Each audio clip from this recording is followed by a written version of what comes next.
Il y a quelques années, beaucoup d'années même, je participais à un rassemblement chrétien au cours duquel j'ai été repris par un prêtre qui trouvait anormal que moi, protestant, je communie lors d'une messe catholique.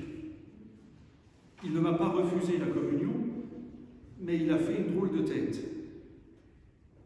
Une expérience qui m'a marqué, vous vous en doutez, mais qui nous pose ce soir la question du sens de ce que nous faisons, particulièrement à la lumière du texte de l'apôtre Paul qui dit que réunis autour d'une coupe et d'un même pain, nous sommes un seul corps.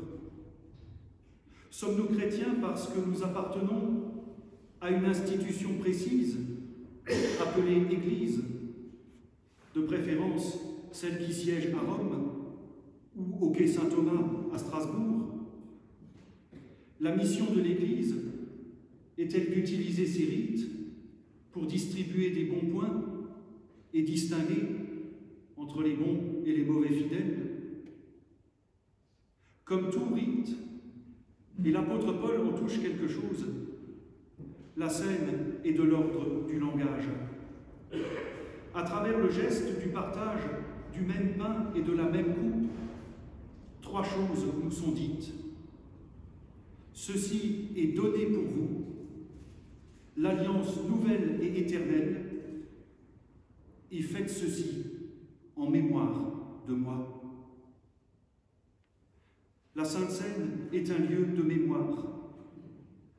Comme j'ai déjà eu l'occasion de le dire, faire mémoire, ce n'est pas se souvenir qu'il y a 2000 ans, un type nommé Jésus a partagé un repas avec un groupe de disciples à qui il a demandé de faire tourner la boutique.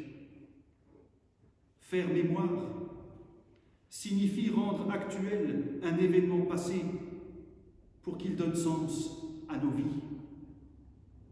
Le fait que cette mémoire passe par un geste, une esquisse de repas, dit que la chose ne s'adresse pas uniquement à notre intellect, mais aussi à notre intériorité, notre cœur, nos désirs, nos attentes et parfois nos ténèbres. Je l'ai dit dimanche, la Bible tourne autour de deux événements fondateurs. Dieu se révèle à travers deux événements qui disent toute la dynamique de la foi. La libération de l'esclavage en Égypte, nous l'avons entendu dans l'Exode, et la résurrection du Christ. Deux événements désignés par le même nom, Pâques. À la croix, il nous est dit que le Dieu qui a libéré les Hébreux d'Égypte est toujours à l'œuvre pour nous libérer du nihilisme, du non-sens et de la mort. À propos de la libération d'Égypte, un commentaire dit d'ailleurs qu'en hébreu, le mot « Égypte » veut aussi dire « angoisse » et que par conséquent, chaque génération est appelée à vivre sa propre libération d'Égypte, sa libération du pays de ses angoisses. Telle est l'alliance nouvelle et éternelle. Au moment de mourir, le Christ ne laisse pas ses disciples orphelins. Il leur laisse ce geste, parfois plus parlant que des mots, pour leur dire « Espérez et continuez ».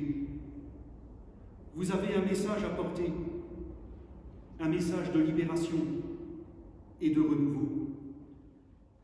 Aussi, un sacrement ne peut en aucun cas être un enjeu de pouvoir, un instrument de pression, ou comme je le disais un jour à quelqu'un, un onos que l'on jette pour récompenser le fidèle toutou obéissant.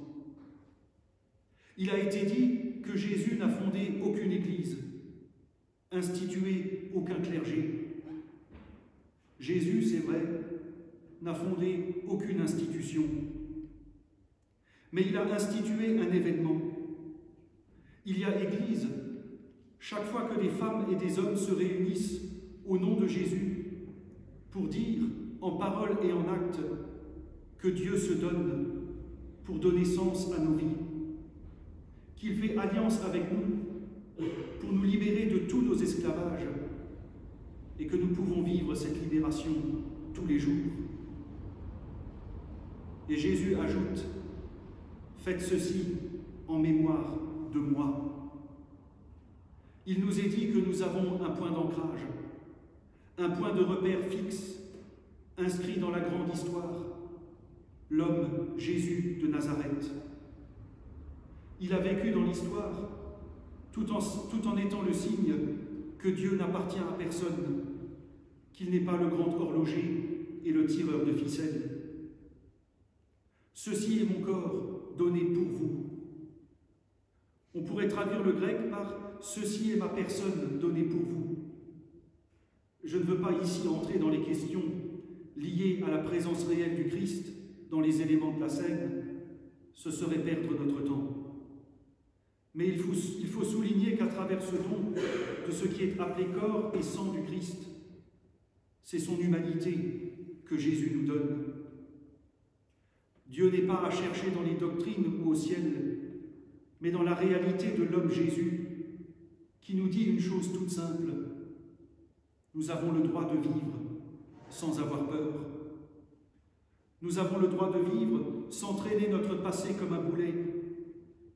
Nous avons le droit de poser une parole de pardon, de réconciliation ou de renouveau sur notre histoire, avec ses réussites, ses joies, mais aussi ses zones d'ombre et ses non-dits. Il nous est dit que nous n'avons pas à désespérer d'un avenir où rien n'est écrit à l'avance et que nous avons à construire jour après jour. Nous perpétuons aujourd'hui ce geste de libération, ce geste de renouveau, où il nous est dit que notre vie a un sens, que nous sommes des personnes uniques qui comptent pour Dieu.